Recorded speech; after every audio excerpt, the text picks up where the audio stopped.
Hey, what's up you guys? It's Audrey and I am here with a new video. Today's video is going to be all about virtual interview tips, as well as some tips that can be used for in-person interviews and virtual interviews. So first, I'm going to start with the tips for both in-person and virtual interviews. So to start, I did one interview in person, and then I did 5 interviews virtually, one with my with 2 principals from my school district to get hired initially, and then 4 interviews with 4 separate elementary schools to get hired at a specific school. So I have a lot of experience with virtual interviews, so I hope that these tips that I have learned along the way can help you with any virtual interviews that you may have in the future. So my first tip would be to do research on the district or the school that you are interviewing with. So this research should look like you looking for very unique qualities about the school or the district, any initiatives that they are taking, or any new programs that they are starting in their school, or any special programs that they already do.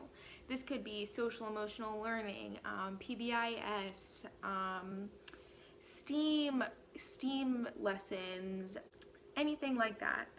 I interviewed with several schools who were starting new social emotional learning, and so I was able to incorporate that knowledge that I learned in my research process, and I was able to use that in my interview to make it look like I really cared about that school. It really shows that you took the initiative to learn about them, to look into what they care about and what they are doing as a school, and that really shows that you care.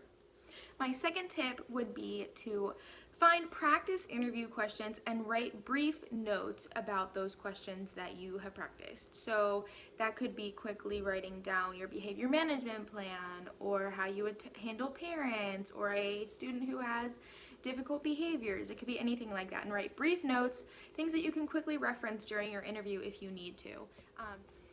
My third tip would be to make sure that you have a guided math and reading plan, at least a little bit thought out before your interviews. In every single interview that I had, all 6 of them, I was asked every single time what my guided reading time would look like and what my math block would look like.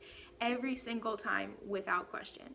So just make sure that you have those ideas in your head or written out so you're able to share that with the people that are interviewing you. My next tip would be to make sure that you're not afraid to take a little bit of time to think about your answer before you respond to a question. Taking a little bit of time does not hurt.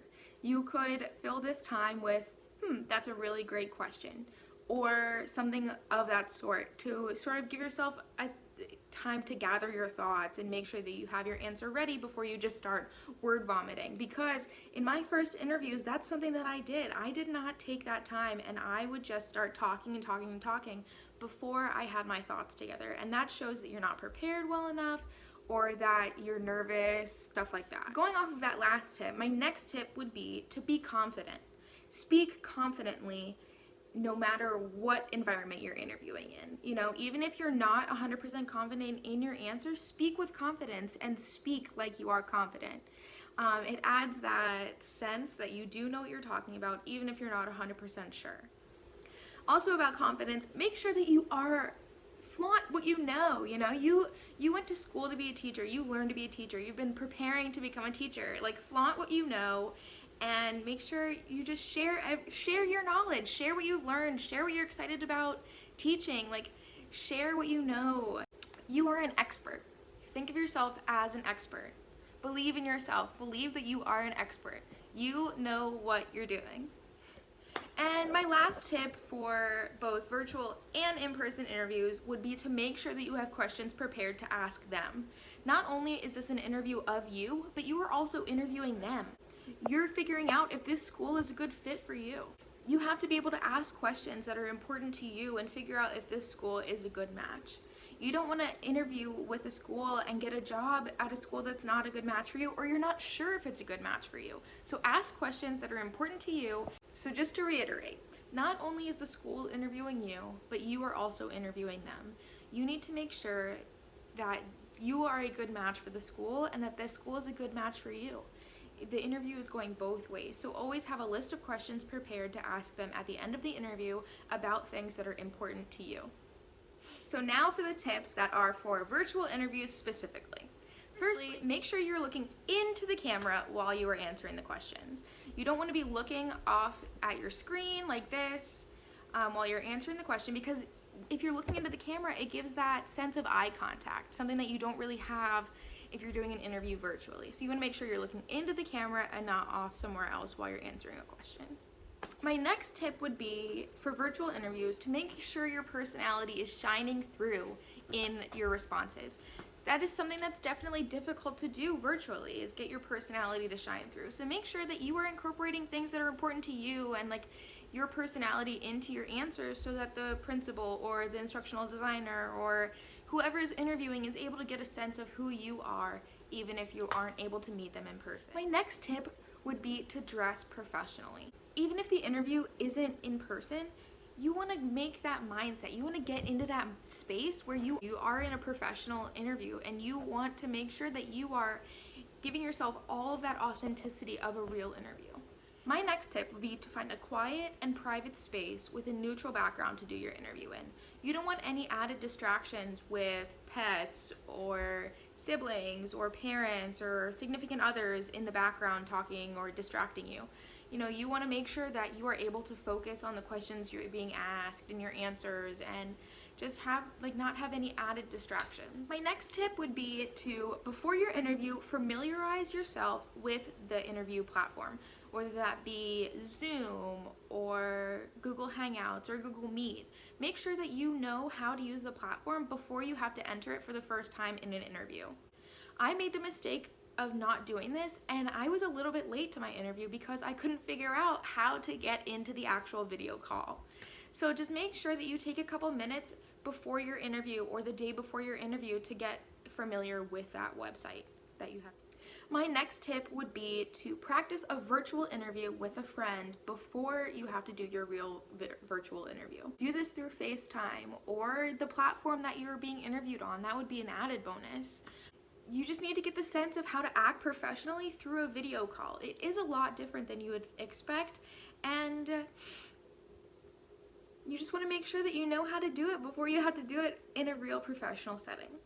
My next tip would be to make a digital portfolio to share with the schools that you're interviewing with. This could be a website that you make. I know Google Sites is really easy to navigate and easy to make a quick website. I've also seen people do it through PowerPoint and send out a link to that.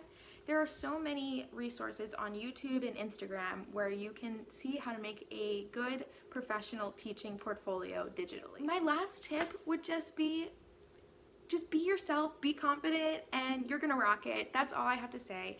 You know what you're doing, and you just go into that interview with that mindset. You know what you're talking about. Remember that. You know what you're talking about. And just make sure that you are being you, and you're being authentic, and you are being the best teacher that you know that you are. And I believe in you, you believe in you, and these teachers, these principals who are interviewing you, they want to see you succeed. They want you to do well. They are there to find teachers, and they are there to hire you. There was a reason that you got this interview. Just remember that. There's a reason you're in that interview, and there's a reason that you're in this profession. You're gonna rock it. You can do whatever you put your mind to. I hope that these tips are able to help you in your future interviews, virtually or in person. I will be providing a link below to some very helpful practice questions that I use before my virtual and in-person interviews. If you have any more questions for me about my virtual interview process or my in-person interview process, please leave your questions down below, or feel free to message me on Instagram at miss.dittmans.classroom. I would love to talk about it. I would love to help. I would love to talk you through it and talk you up, because you can do it. You're gonna do great, and I'm so excited to see how you all do in your interviews. As usual, my links will be in the description below. Make sure you like, comment, and subscribe, and I will see you in my next video. Bye!